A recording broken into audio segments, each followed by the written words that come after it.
This being a continuation of downloads from the Nine, work written by Matthias Fleury, who in turn, he gives credit to the Seraphim, the Nine. And I continue. There are a significant amount of inhabited planets in this galaxy that are relatively close to Earth. These planets have ultra-photonic light beings as well as natural and unnatural atomic molecular material beings. Planets around Polaris are inhabited by astral entities of reflected light. They are like the moon. They do not own their own light. These beings, though invisible, have the power to holographically materialize within the third dimension, where they take on angelic forms that mesmerize the human eye. They are responsible for balancing terrestrial electrodynamics and magnetic frequencies.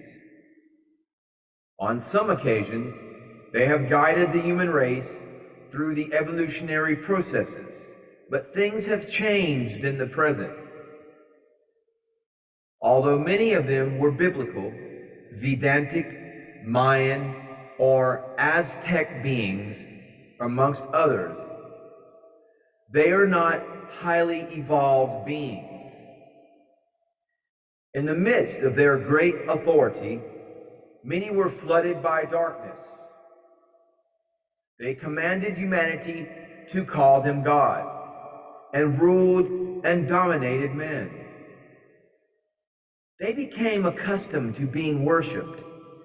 To keep humanity subdued, they instilled fear and anger in their hearts, in the hearts of you and I, in the hearts of humanity.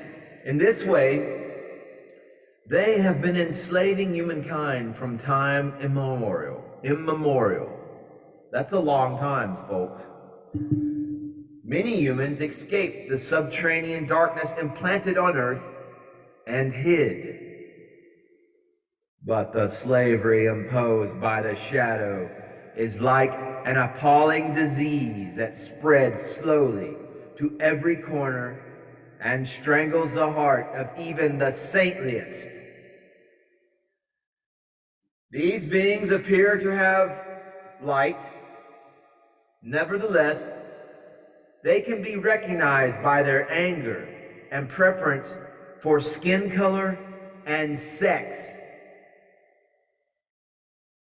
They are responsible for implanting the programs of racism and sexism in the collective human mind.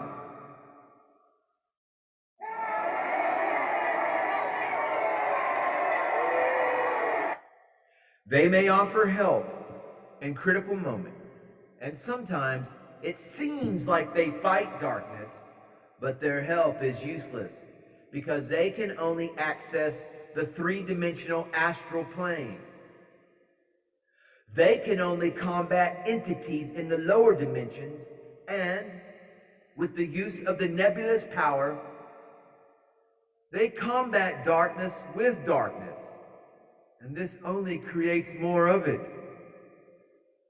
If you were to encounter one of them, realize that their help is merely astral and material. And there will always be a price to pay. These beings are not interested in guiding humanity's spirituality or in training them to defend themselves. Their purpose is simple and selfish, and their transmitted energy is low. When they broadcast this energy to humans, it remains in the muscles, causing some kind of pleasant sensations. Do not be fooled by it and become addicted. This energy does not penetrate the nervous system or the subtle meridians and it won't support any lasting embryonic effect. The devas of crystalline fire, the seraphim, have tried to help these beings, but they often have rejected these offerings because they lack humility. There were in the holographic past crystalline devas that sometimes showed them their atomic fire, made them tremble, and named themselves archangels, or devas of fire. The devas of vehement blazing flames guided these egocentric beings through areas of space filled with fulminating blue light to help them evolve. And not so many succeeded. Be careful, be full of care, as these luminiferous beings are the most likely to fall into the gray nebula. Even though not all of them are malevolent, they may confuse and stall your progress.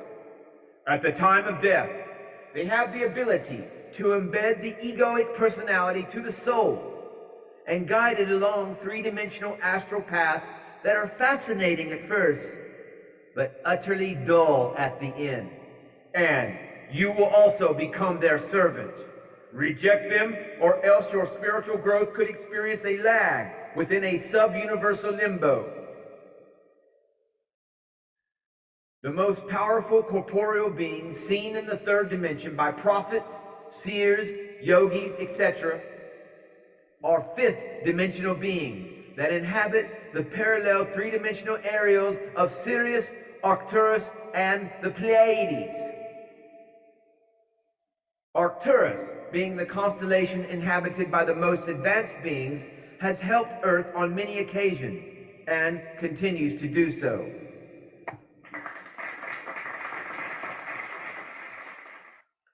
These star beings have such powerful light that they infuse the planets that revolve around them with eternal jubilee. Some of the planets within the Arcturian constellations are inhabited by three-dimensional beings who have mental and spiritual access to the fifth, sixth, and seventh dimensions. These are incredibly advanced corporeal beings. Their technology and understanding of three-dimensional physics is unlimited. In Alpha Draconis, the existence of entities embraced by hatred, greed, anger, and other ramifications of fear may be observed. They are creatures of war and domination. Their instinct is to attack, dominate, and devour and destroy. They serve their false sense of individuality. There is another group which sprung from the binary star system called Zeta Reticuli that are homeless. The Greys. They are interested in human DNA and the human soul. They have no souls of their own, and with their advanced technology, they are trying to encapsulate the human soul with the purpose of becoming immortal. In other words, they try to dispose of the soul's essence, living on the ethereal capsule, a clear, indestructible silhouette in which they are trying to upload their computerized conceptual mentality.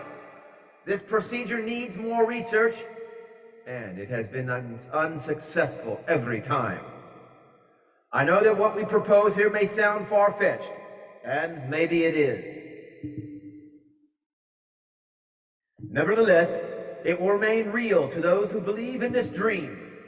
If you think your home, your town, your planet, etc. are real, what is proposed in this video offering is just as real.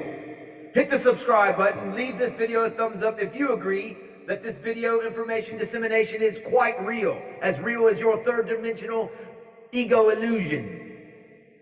On the other hand, if you realize that the apparent reality that surrounds you is a dream, consequently, what we propose here is a dream as well.